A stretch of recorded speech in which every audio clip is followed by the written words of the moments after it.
Yeah, so my name is Tuukka Hasturp and I'm from Helsinki Region Transport.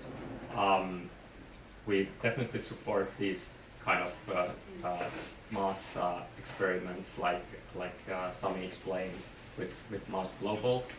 So we see that as one of our most important roles. While that is going on, we then also work in other ways, trying to find new ways how to make our public transport passengers experience nicer. And now one of the current themes then is this personalization, and that brings us to MyData.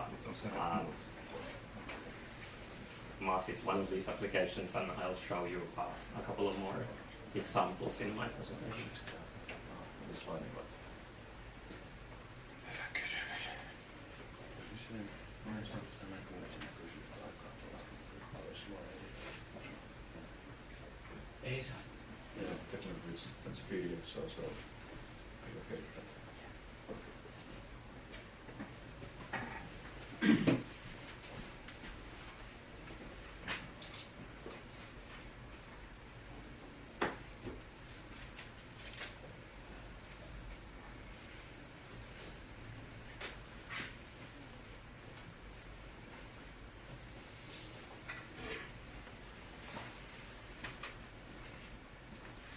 Right, so the two cases are Helsinki City Bikes, where we provide the rental history to each of the users of the system. And then another one is the mobility profile, which is something where your movement history is stored in your phone, and then other apps can access it in your phone, and it doesn't have to go outside of your phone. And yeah, just to go a bit back to being a public authority, how is our role in enabling other stuff to happen? So it kind of starts with planning the public transport network.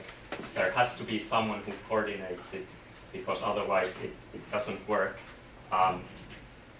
Buses would compete in those places where there are most passengers, and there would be no buses running in places with not so lucrative routes, basically, where not so many people live.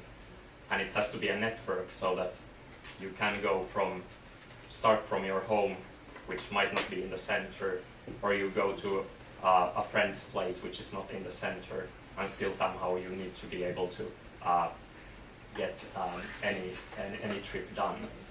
And when we have planned the network, we are the only ones who have the schedule information and so on. So we have to make it open.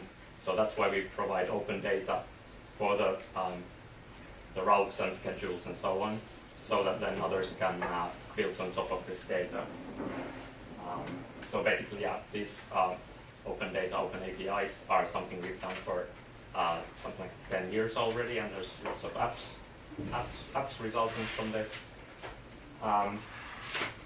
So supporting app developers is one important task. And then also there's now new kinds of startups, and this openness is very good in that we don't have to come up with what to enable. We enable basically anything we can, and then it's up to the startups and so on to figure out what works best.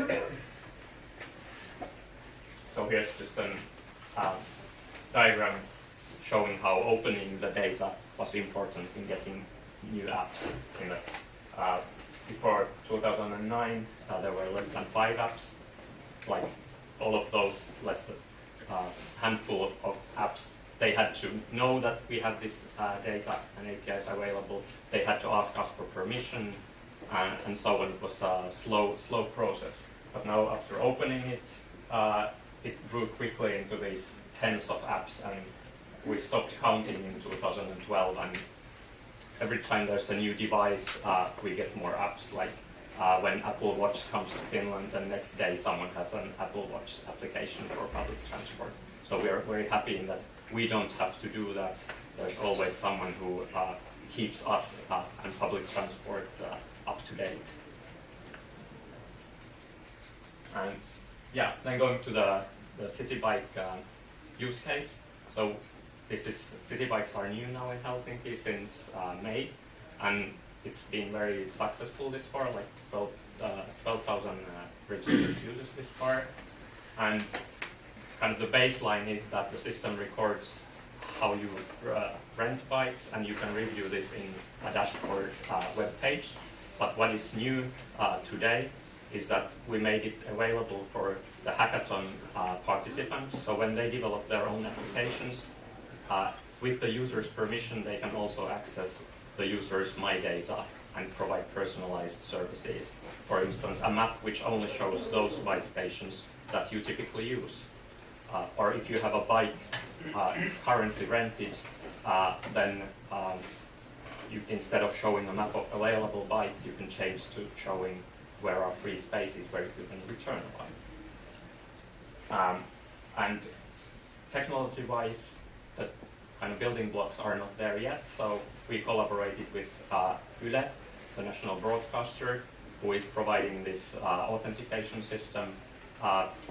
You need this proxy piece, a technical component between the backend system of the bikes and any of these third-party applications.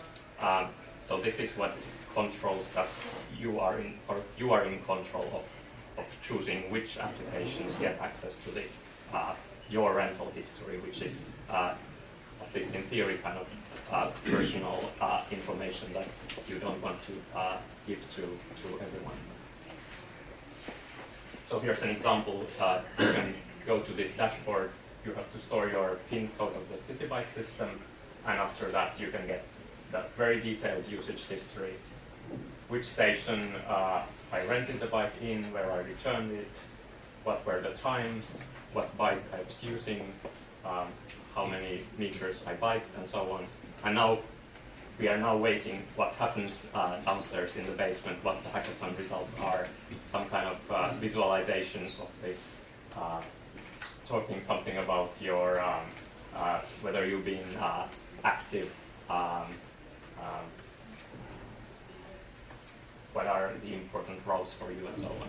I'm not even sure what they will come up with, but I'm sure there's new things that we couldn't imagine. And the other case is something called this mobility profile. There's an application developed by a student project. You install this application, and then in the background it will collect this data. Like, there are already people collecting your movements.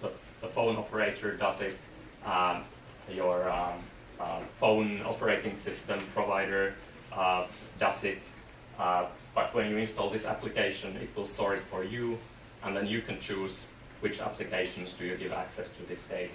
So for instance, I don't need to store my favorite locations for the journey planner. Instead, this will automatically learn what places I spend time in, so then it knows these are my favorite locations. And then all the other applications that you use for journey planning, for instance, they can show you this list. I don't have to save my favorites into all apps separately. And I think this is also important for us, as public authority, that we don't try to make our silo.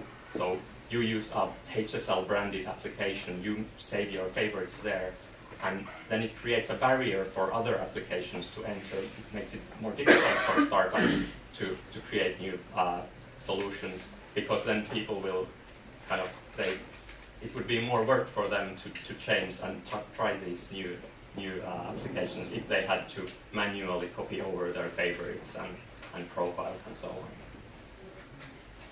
So this is not something that we develop, but we see this as a very good potential model for us to how to go about it when we now create a mobile application version of the journey planner. So yeah, that's it. Any questions?